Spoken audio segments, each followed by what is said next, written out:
Today inbox open చేస్తే చాలు ఒకటే స్పామ్, ప్రమోషన్స్, యూజ్లెస్ ఆఫర్స్ అన్నీ ఎక్కువ ఉంటాయి. అవసరమైన దానికన్నా అనవసరమైన ఎక్కువ వస్తూ ఉంటాయి. మన లైఫ్ ఈమెయిల్ మీద రన్ అవుతూ ఉంటుంది. ఫోన్లో అయినా సరే, ల్యాప్టాప్లో అయినా సరే, ఆ ఇన్బాక్స్ స్క్రోలింగ్, అన్రీడ్ నోటిఫికేషన్స్ అంతా దీంతోనే సరిపోతూ ఉంటుంది. బట్ అసలు ఈమెయిల్ జర్నీ ఎక్కడ స్టార్ట్ అయిందో తెలుసా? అది 1971. కంప్యూటర్స్ రూమ్ అంత స్పేస్ తీసుకునే టైం అది. ఆ టైంలో రే టామ్లిన్సన్ అనే ఒక ఇంజనీర్ ఒక ఎక్స్పెరిమెంట్ స్టార్ట్ చేశాడు.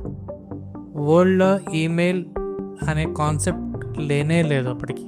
సో అప్పుడు రే అనుకున్నాడు, నేను కంప్యూటర్ నుండి ఇంకో కంప్యూటర్కి మెసేజ్ పంపితే అని చెప్పి ఒక ఎక్స్పెరిమెంట్ స్టార్ట్ చేశాడు.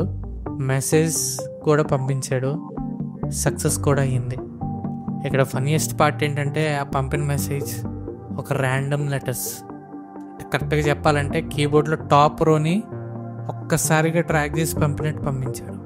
ఆ లెటర్స్ ఏంటంటే QWERTYUIOP, కీబోర్డ్లో టాప్ రో అనమాట. ఇంకా మన డైలీ లైఫ్లో బాగా రెగ్యులర్గా యూజ్ చేసే సింబల్ ఏంటంటే @ సింబల్. అది కూడా ఆయనే ఫిక్స్ చేశాడు. యూజర్ని మెషిన్తో కనెక్ట్ చేయడానికి. సింపుల్ థాటే బట్ మ్యాసివ్ ఇంపాక్ట్ ఉంది. ఇమాజిన్ చేసుకోండి, వరల్డ్స్ ఫస్ట్ ఈమెయిల్. అసలు మీనింగే లేదు, కాంటెక్స్ట్ అంతకన్నా లేదు, బట్ ఏవో ర్యాండమ్ లెటర్స్. బట్ అదే కమ్యూనికేషన్కి ఫౌండేషన్ అయ్యింది. అప్పుడు ఆయన మెయిన్ ఇంటెన్షన్ ఇప్పుడు మనకి టెన్షన్ అయింది. నిజంగా లైఫ్ కూడా అలానే. మనం సీరియస్గా ట్రై చేసేటప్పుడు కాకుండా టైం పాస్లో ట్రై చేసిన ఒక స్మాల్ స్టెప్ మన ఫ్యూచర్ డైరెక్షన్ మార్చేస్తుంది. రేకి ఐడియా మ్యాడ్ లెవెల్లో అనిపించవచ్చు, బట్ ట్రై చేశాడు అండ్ వరల్డ్ చేంజ్ అయింది.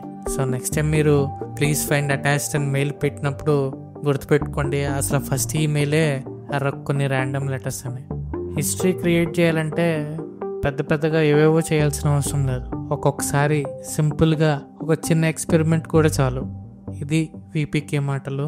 నేను మీ పవన్. Thank you.